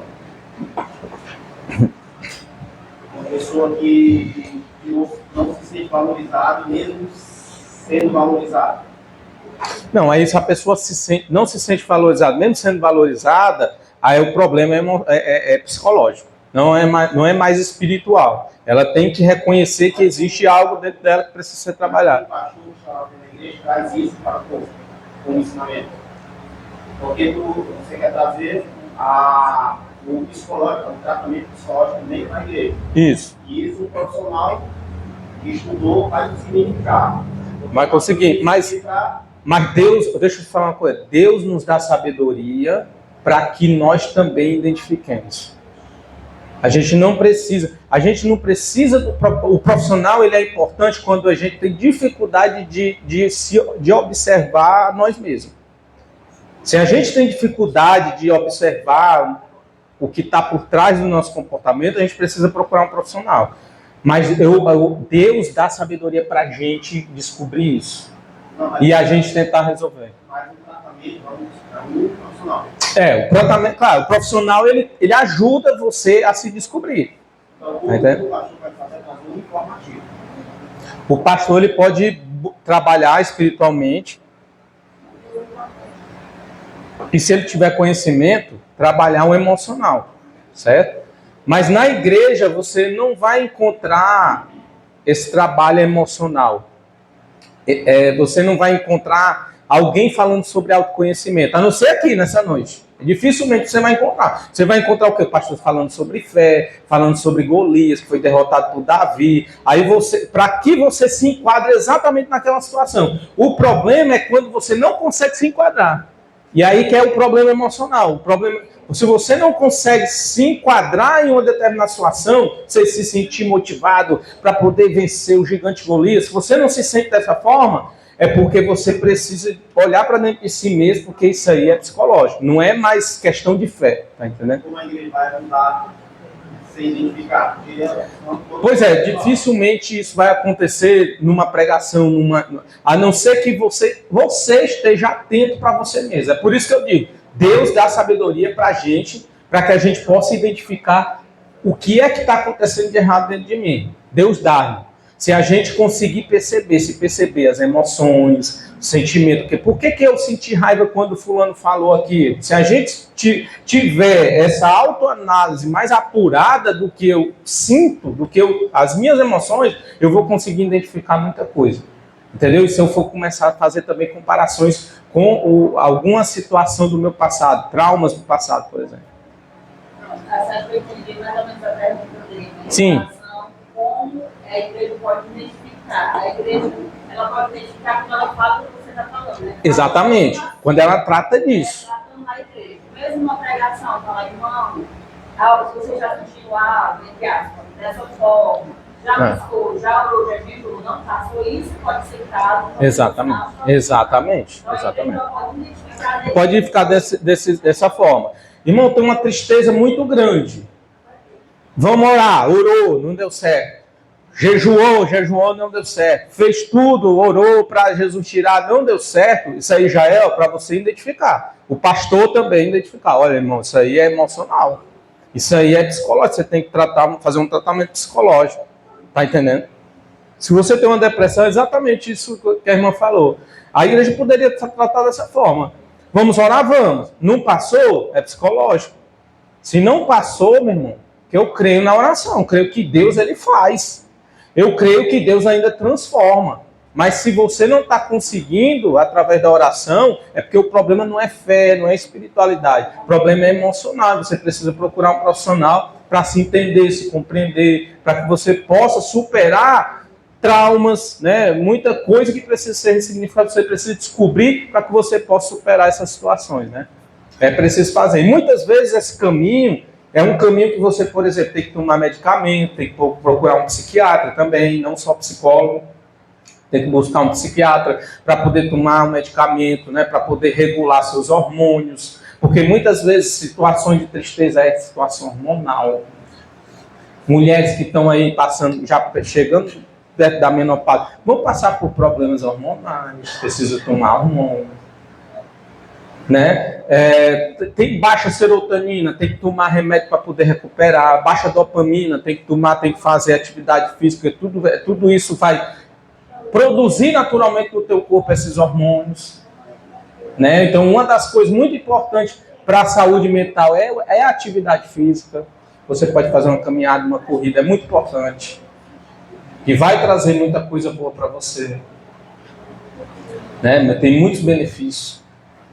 Então, a gente precisa entender que muitas coisas que acontecem com a gente é físico, emocional. Entendeu? Existe uma fisiologia também, né, dentro da gente. Esse assunto é tão bom, tão interessante. Você falou uma interessante aí da questão do culto, essa parte do culto. Aí me veio na cabeça aquele texto que o Paulo fala sobre o culto racional. Então o culto passa pelo raciocínio, né? Passa. Então, se o nosso raciocínio tiver a ser equilibrado, o nosso culto não vai ser um culto simples na terra. Exatamente. Vai estar sempre faltando algo. Vai faltar alguma coisa. Não vai ser algo que vai te completar. a pessoa não vai se sentir completa. Porque o bom é quando a gente está na igreja e a gente sai da igreja, poxa, hoje eu estou completo, hoje eu estou me sentindo totalmente satisfeito. Mas se a gente vem para a igreja, está participando dos cultos, está participando das orações e a gente ainda continua insatisfeito, é porque o problema não é Deus, o problema somos nós. Existem coisas dentro de nós que precisam ser resolvidas e essa satisfação a gente precisa encontrar mergulhando para dentro de nós mesmos, para se entender. Então é dessa forma que a gente precisa tratar, né, a questão da espiritualidade. Para que a gente possa se aprofundar mais um pouquinho sobre o assunto, como é que eu posso iniciar esse processo de amadurecimento? Né? Eu trouxe aqui alguns pontos para a gente meditar aqui, para a gente concluir. Como é que eu posso iniciar esse processo de amadurecimento? Primeiro, permitir-se sentir e nomear suas emoções. Primeira coisa que você precisa fazer. Sentir e nomear suas emoções.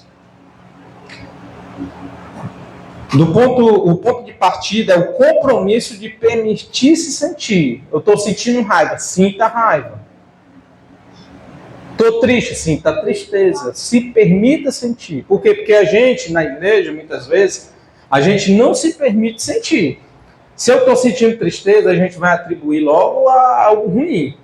A demônio, então o diabo está tentando me tentar. E a gente não se permite sentir aquele sentimento. Aquele sentimento está lá por um motivo. E a gente, para poder descobrir os motivos que estão por trás do sentimento, a gente precisa primeiro se permitir sentir.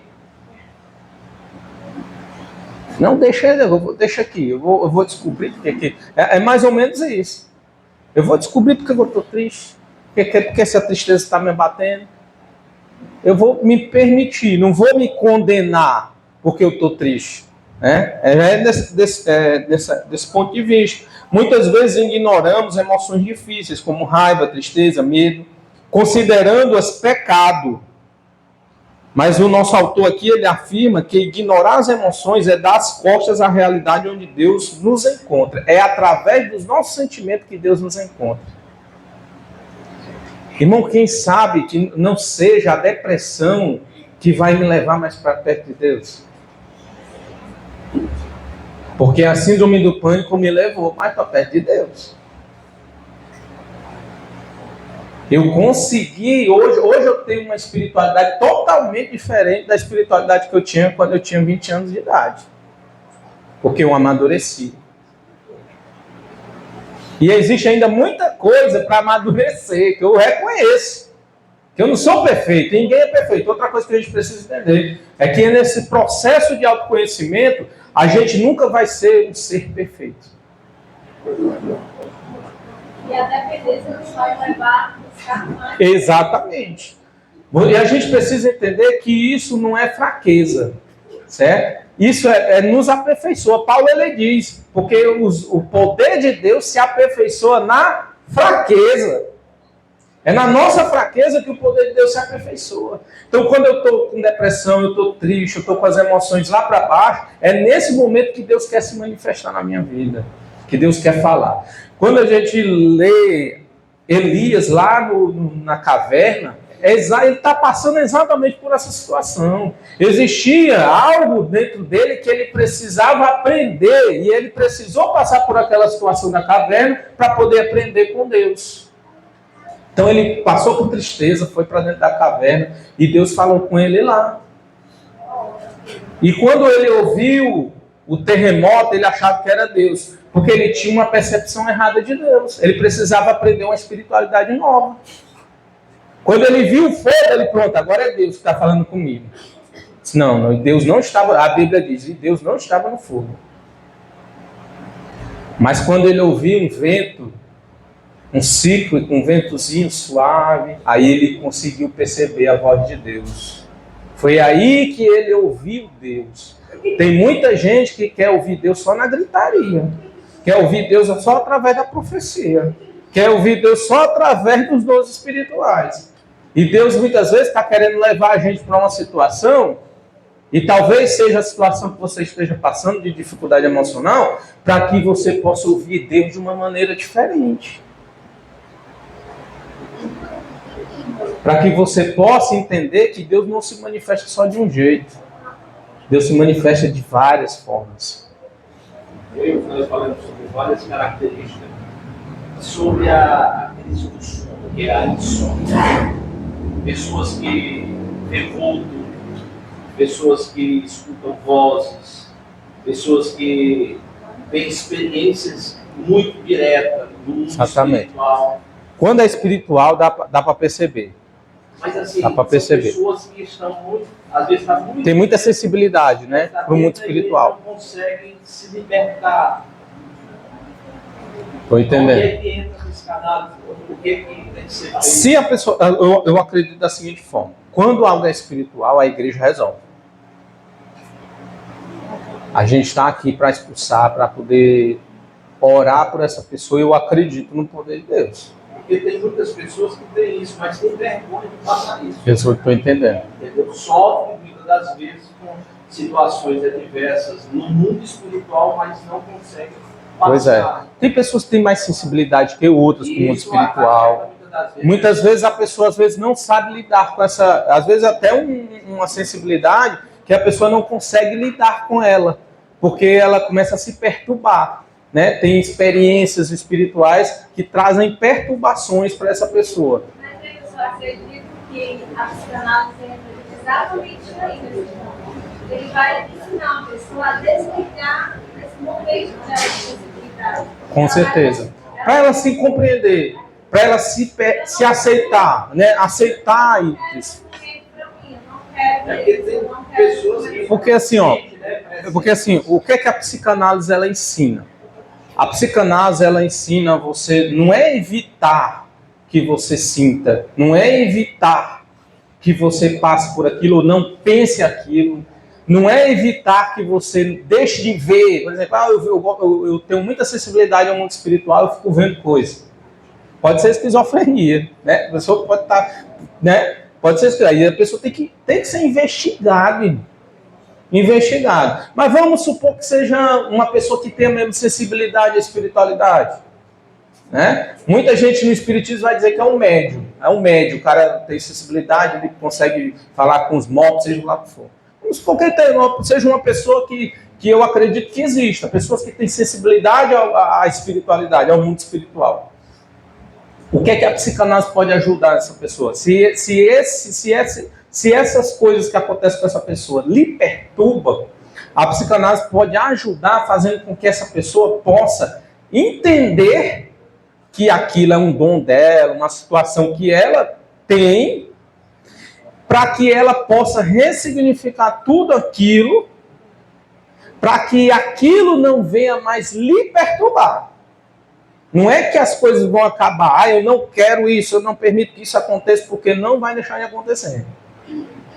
É igual, por exemplo, você chegar para uma pessoa que tem, vamos supor, homem, né? Homem tem uma incitação, um homem que não é homossexual, ele é atraído por mulher. É igual você chegar para um homem e dizer assim, ó, você nunca mais vai ser atraído por mulher. Isso vai acontecer? Sim ou não? Um homem que é atraído por mulher, você pode orar contra, dizer assim, Senhor, não quero mais sentir nada por mulher, porque quando eu sinto, eu me sinto culpado, eu olho para a pessoa ali, eu já fico querendo ter um desejo para aquela pessoa. Então tem muita gente, homem que passa por isso, por essa dificuldade. E às vezes passa por isso e fica se dizendo assim, Deus não gosta de mim, porque eu olhei para aquela pessoa e desejei aquela pessoa. Só que você vai arrancar isso do homem, sim ou não? Arranca? Não, irmão, não arranca. Porque faz parte do homem. É o desejo homem, desejo mulher, mulher deseja homem. Mas o que é que você pode fazer? Trabalhar esse homem, através da psicanálise, para que ele possa compreender que aquilo faz parte dele, e ele não evite mais, ou ele não venha reprimir mais essas emoções, mas que ele possa aprender a conter para que ele não venha, por exemplo, trair a esposa, para que ele não venha sair se prostituindo com um e com o outro. Então a pessoa pode chegar a esse nível de pacificação interior e de contenção dos seus próprios impulsos. É diferente quando você não aceita. Quanto mais você não aceita um impulso ou qualquer que seja uma coisa que é sua, que se manifesta, que vem, que você não faz força, simplesmente vem. Quanto mais você resiste isso, mais isso vai te prejudicar. Mais ela vai te perturbar.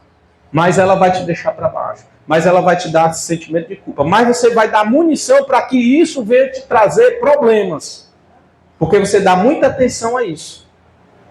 Às vezes eu vejo, irmão, se você vê um irmão, eu conheço alguns, né? Se você vê um irmão que prega muito contra a mulher, que mulher tem que vestir roupa, que tem que estar... Você pode abrir do olho que esse irmão tem dificuldade com mulher. Muita dificuldade. Ele tem muita dificuldade, ele tem muito desejo por mulher, e por isso ele tem uma fixação por mulher, assim, no sentido de ficar proibindo que mulher não ande com roupa curta, que ele tem que se sentir, tem que estar decente realmente dentro da igreja. Mas se toda pregação ele bate nessa tecla, é porque ele tem muita dificuldade, ele tem um impulso muito forte contra isso e ele se culpa por ter. Pode ter certeza disso, que é uma dificuldade que existe dentro dessa pessoa. E isso vale para qualquer impulso, qualquer desejo, qualquer coisa que exista dentro da gente, né? Se você combate muito algo, é porque você tem muitos problemas e aquilo lhe importuna demais. Isso a psicanálise já é bem pacífico em relação a essa questão. Inclusive é um mecanismo de defesa do ego dessa pessoa, para ele se sentir melhor. Então ele combate com veemência esse tipo de situação.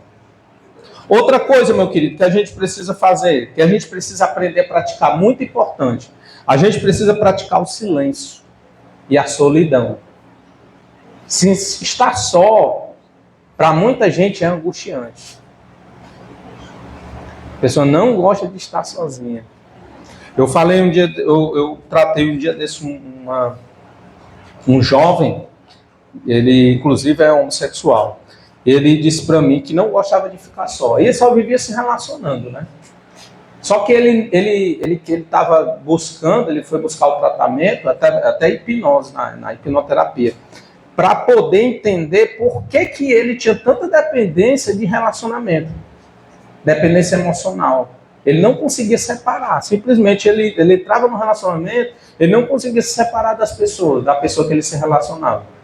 Quando ele se apegava, ele não conseguia. Isso é um caso sério, porque muitas vezes a pessoa ela é uma pessoa que te faz sofrer demais.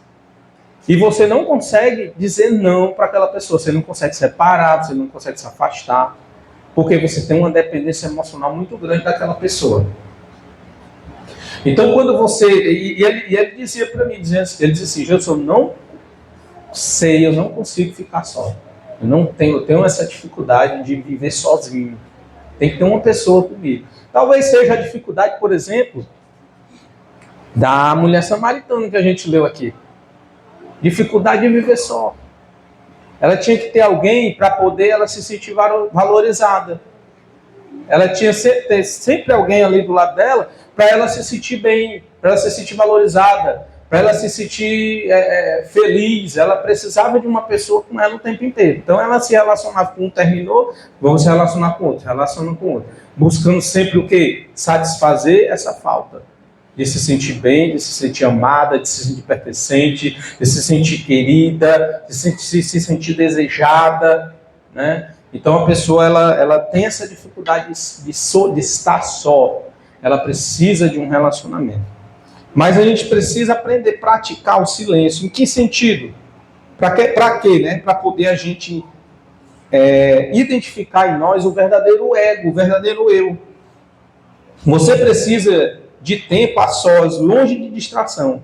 O barulho constante do mundo nos impede de discernir os nossos desejos e sentimentos. Então, quanto mais eu me envolvo com coisas e distrações, mais eu não consigo me perceber. Por isso que é importante a solidão. E o estar só, porque para que eu possa perceber meus sentimentos, perceber minhas emoções. Quando eu me distraio, quando eu estou com pessoas, quando eu não consigo me estar só, eu estou sempre me distraindo, eu nunca vou olhar para dentro de mim. Nunca. Porque eu não tenho tempo. Não tenho tempo. Por isso que uma espiritualidade sadia, uma espiritualidade sadia, eu quero concluir com isso, é uma espiritualidade contemplativa, que é a proposta que ele traz para mim, achei muito interessante. É aquela espiritualidade que você para ouvir Deus falar. Você para estar só de verdade com Deus. Então você para ali 20 minutos, 10 minutos para estar sozinho com Deus. É a espiritualidade, por exemplo, de Maria, melhor dizendo. Maria que estava aos pés de Jesus, Marta estava lá atribulada, fazendo as coisas, mas Maria estava aos pés de Jesus, sem fazer nada. Simplesmente pelo prazer de estar aos pés de Jesus. E a condição de Maria de estar aos pés de Jesus sem fazer nada incomoda Marta. Porque para Marta, Maria tinha que estar ocupada com alguma coisa. Só que muitas vezes o estar ocupado, muitas vezes é um mecanismo de defesa para que você não olhe para dentro de você. Então, como você tem muito medo de olhar para dentro de você, como existem muitos traumas, como existem muitas emoções difíceis dentro de você, que você não consegue se olhar para dentro de você, você prefere se distrair com as coisas do mundo, os outros, os relacionamentos. Mas a gente precisa aprender a praticar esse silêncio, né? O que é que você precisa para ver? Reserve, o que é que você precisa fazer? Reserve momentos curtos, de 5, 20 minutos, para o ofício divino, fazendo pausas regulares durante o dia, para parar, concentrando-se simplesmente em estar na presença de Deus em silêncio, né? Então, tente praticar isso. Tire 5 minutos da sua vida, 20 minutos do seu tempo, para parar tudo que você está fazendo. Pare tudo e procure estar sozinho com Deus ali.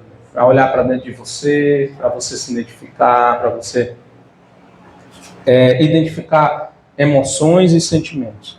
Em terceiro lugar, retroceda para avançar. O que é retroceder para avançar? É você entender o seu passado. A partir de hoje, pense no seu passado. Como é que foi o relacionamento com seu pai? Como é que foi o seu relacionamento com a sua mãe? Como é que foi o relacionamento com seus irmãos? A sua infância foi difícil? Foi fácil?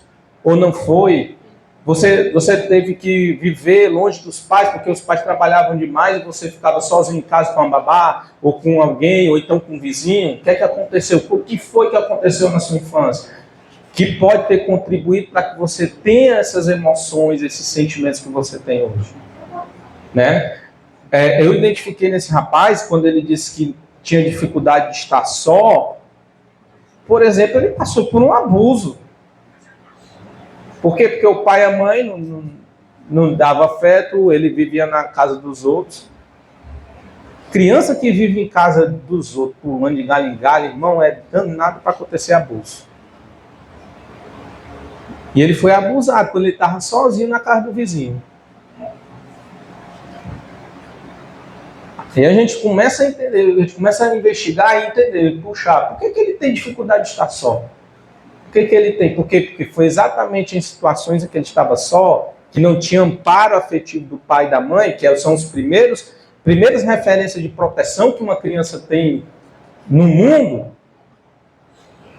Se ele está distante de todo mundo e ele sofre, o que é que vai acontecer quando ele se tornar um adulto? Então, você entender o seu passado é muito importante para você descobrir por que você pensa dessa forma, por que você tem crenças limitantes, por que você tem dificuldades emocionais. Então, você tem que retroceder para avançar. Você tem que entender o seu passado para que você possa projetar o seu futuro, projetar o seu presente, entender, se compreender, ressignificar traumas, perdoar pessoas, talvez pai, mãe, por alguma coisa que eles fizeram ou deixaram de fazer, que lhe trouxeram consequências, né? Então a gente precisa passar por tudo isso. Então tente identificar os mandamentos invisíveis da sua família, né? Muitas vezes eu identifiquei, por exemplo, numa senhora que ela tinha medo de tudo. Uma senhora. Ele tinha medo de andar na rua, tinha medo de... E ela caía mesmo, ela desmaiava muitas vezes. Então ela tinha medo.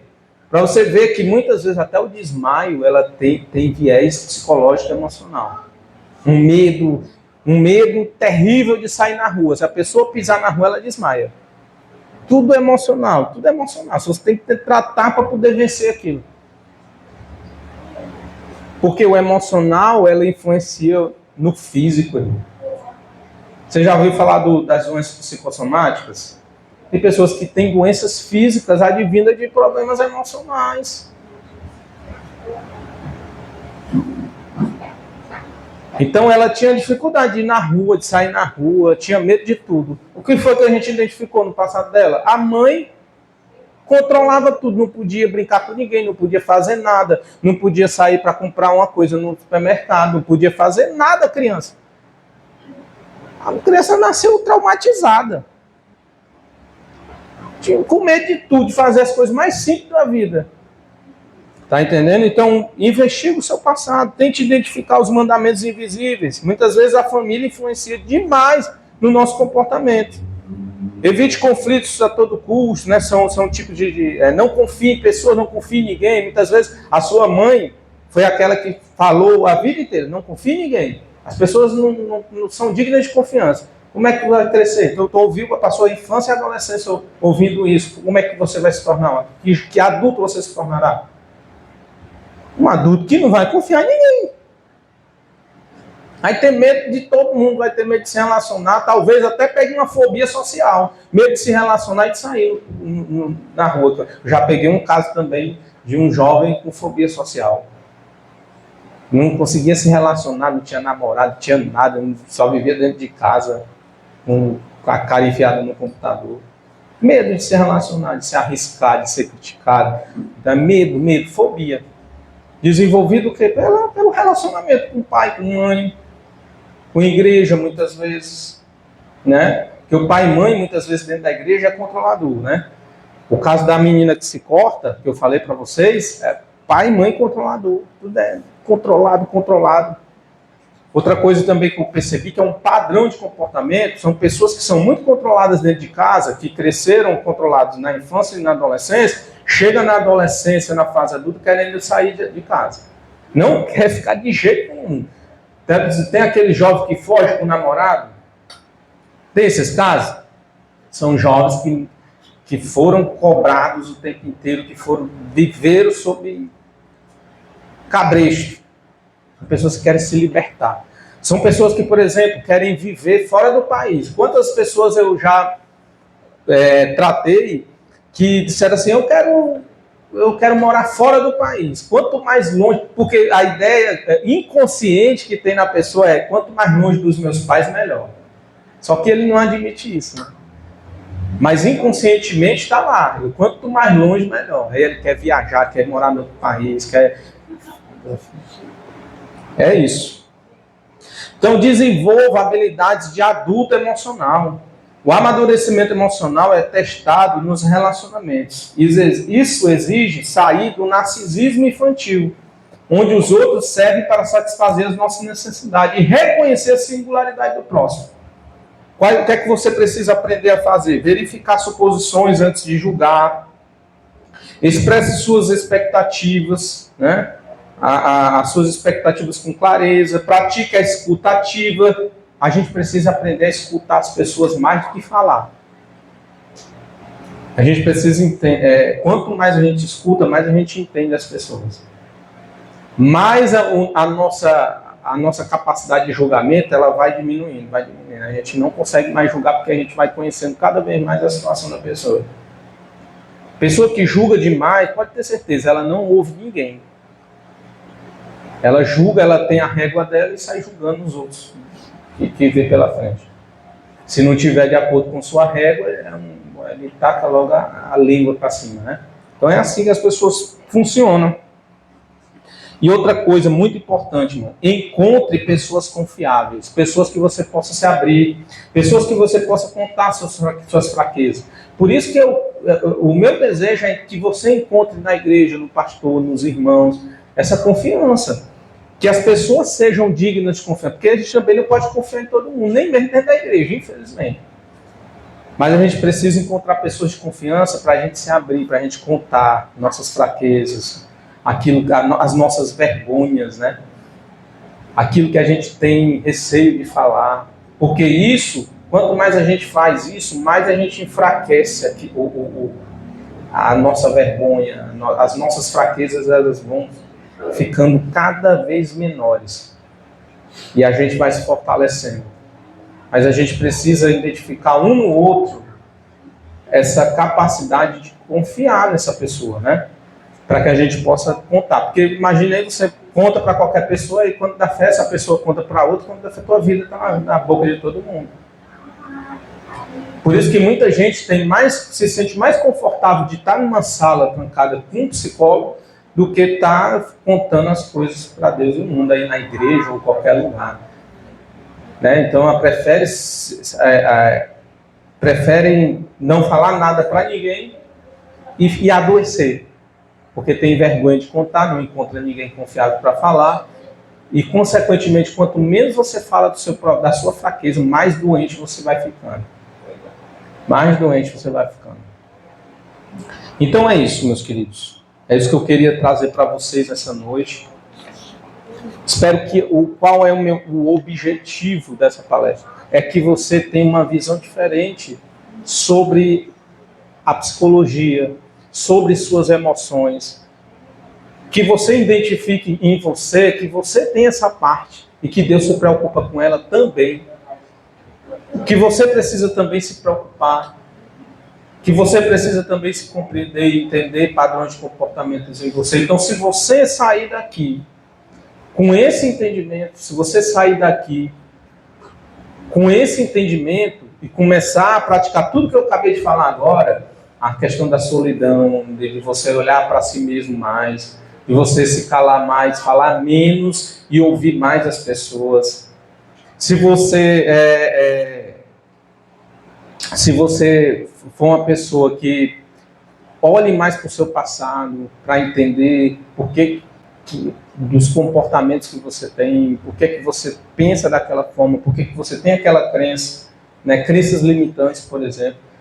Então, se você sair daqui se propondo a fazer isso, então é porque essa palestra vai valer a pena. Amém? Que Deus possa abençoar a sua vida para a glória do nome do Senhor. Muito obrigado.